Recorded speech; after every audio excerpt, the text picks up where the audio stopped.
कुछ ही देर बाद राष्ट्रीय अध्यक्ष जेपी नड्डा यहां पर पहुंचेंगे। सतीश का एक बार रुक कर लेते हैं। सतीश, किस तरीके की तैयारियां आपके इलाके में नजर आ रही हैं और वहां पर आज कौन सा बड़ा चेहरा है जो महाप्रचार में शामिल हो रहा है? सतीश।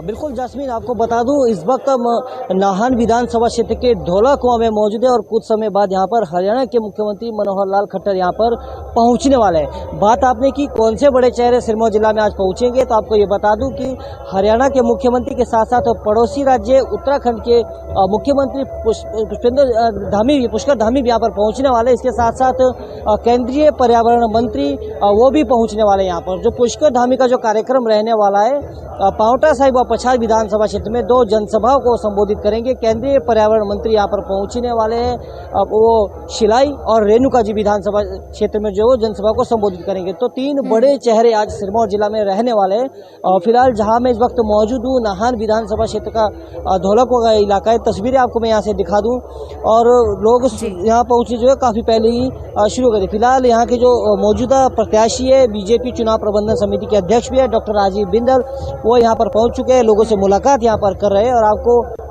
ये भी बता दें यहाँ कि 12 बजे का वक्त दिया गया था यहाँ पर पहुंचने का मुख्यमंत्री मनोहर लाल खट्टर का, पर अभी यहाँ तक वो नहीं पहुंच पाए। लोगों के आने का सिलसिला यहाँ पर लगातार जो है वो जारी है और लगातार इन रैलियों को लेकर पिछले कई दिनों से तैयारियां यहाँ पर चल रही थी। तो कहीं न कहीं भाजपा इन रैलियों को लेकर बेहद उत्साहित है। जी जास्मीन। बिल्कुल सतीश, यहाँ पर भाजपा काफी उत्साहित है। भारी संख्या में लोगों के पहुंचने का सिलसिला जारी है। नाहन से सतीश हमें ये जानकारियां दे रहे थे। राजेंद्र का हम रुख करते हैं एक बार। राजेंद्र, 68 विधानसभा सीटें और 68 रैलियां, इस महाप्रचार को अगर हम समझना चाहें तो क्या हम इसे भाजपा की रिवाज बदलने को लेकर छटपटाहट कहें, या फिर एक तरीके से भाजपा पूरा दमखम यहां पर लगा रही है? क्योंकि एंटी इनकम्बेंसी हिमाचल प्रदेश के विधानसभा चुनावों में एक बहुत बड़ा फैक्टर रहती है। राजेंद्र, किस तरीके से इस महाप्रचार को देखा जाए और समझा जाए?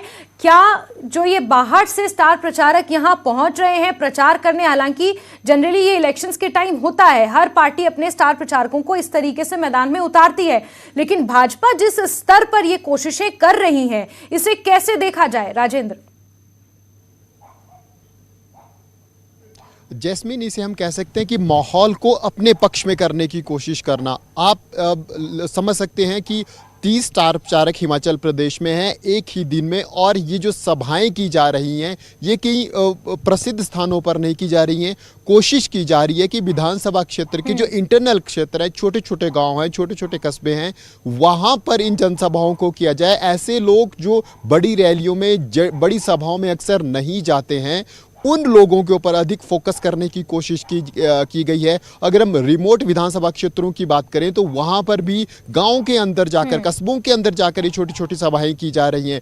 तो ऐसे में एक डायरेक्ट जो कनेक्शन है वो स्टार प्रचारकों का, जो सीधी बात है, प्रदेश सरकार की योजनाएं और केंद्र सरकार की योजनाएं सीधे इन स्टार प्रचारकों के द्वारा, इन प्रवक्ताओं के द्वारा उन लोगों तक, गांव के लोगों तक, क्योंकि हिमाचल प्रदेश की अधिकांश आबादी जो है तो वो गांव में रहती है। तो गांव में भी जो रिमोटेस्ट एरिया है, ऐसे स्थान जहां पर आज तक ये स्टार प्रचारक, बड़े स्टार प्रचारक, बड़े नेता नहीं गए हैं, वहां पर इनको भेजने की कोशिश की जा रही है। तो ये पहले जो चरण है, हवाओं का रुख अपनी तरफ, पूरे माहौल को भाजपा अपने तरफ मोड़ने की कोशिश कर रही है, उसमें ये एक बड़ा कदम कहा जा सकता है। इसके बाद की जो रैलियां होंगी वो बड़े स्थानों पर होंगी, वो बड़ी जनसभाएं हैं, लेकिन जो आज की जनसभाएं हैं ये नुक्कड़ सभाओं से शुरू होकर आगे बढ़ रही हैं। तो ऐसे में ये पूरी कोशिश भाजपा की है कि साथ ही राजेंद्र, मैं आपसे ये भी समझना चाह रही हूं कि क्या इस तरीके की महा रैलियां करके जो सत्ता विरोधी लहर है उसे भाजपा कम कर पाएगी या खत्म कर पाएगी? ये बड़ा सवाल है जैस्मीन। क्यों लोग स्टार प्रचारकों के बोलने पर कितना बदलते हैं, अपने विचारों में कितना बदलाव लाते हैं, ये अब देखना होगा। क्योंकि हिमाचल का वोटर अक्सर, पहले के चुनावों की हम बात करें, उपचुनावों की हम बात करें, साइलेंट लोग रहते हैं, गांव के लोग हैं, अपने कामों में व्यस्त रहते हैं, तो ऐसे में अधिक वोकल हिमाचल का वोटर्स नहीं है। तो ऐसे में पूर्वानुमान लगाना, वोटिंग तक पूर्वानुमान लगाना बहुत मुश्किल यहाँ पर रहता है।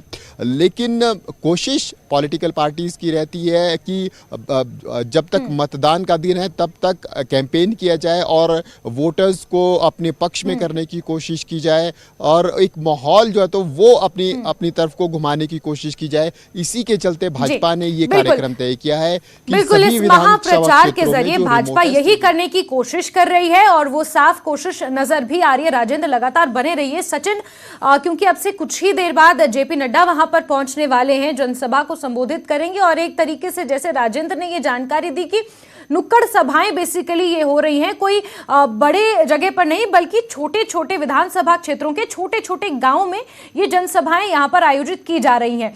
भाजपा की भी हम बात कर रहे हैं, लेकिन जहां इस वक्त आप मौजूद हैं मनाली की अगर हम बात करें तो कांग्रेस अभी तक वहां पर अपना खाता एक भी बार नहीं खोल पाई है। काफी कमजोर स्थिति में कांग्रेस हमेशा मनाली विधानसभा सीट पर रहती है। तो क्या कांग्रेस के पास भाजपा की इन रैलियों के जवाब के तौर पर कोई बड़ा चेहरा है, या आगे आने वाले समय में किसी बड़े चेहरे को वो उतार पाएंगे प्रियंका गांधी वाड्रा की तरह?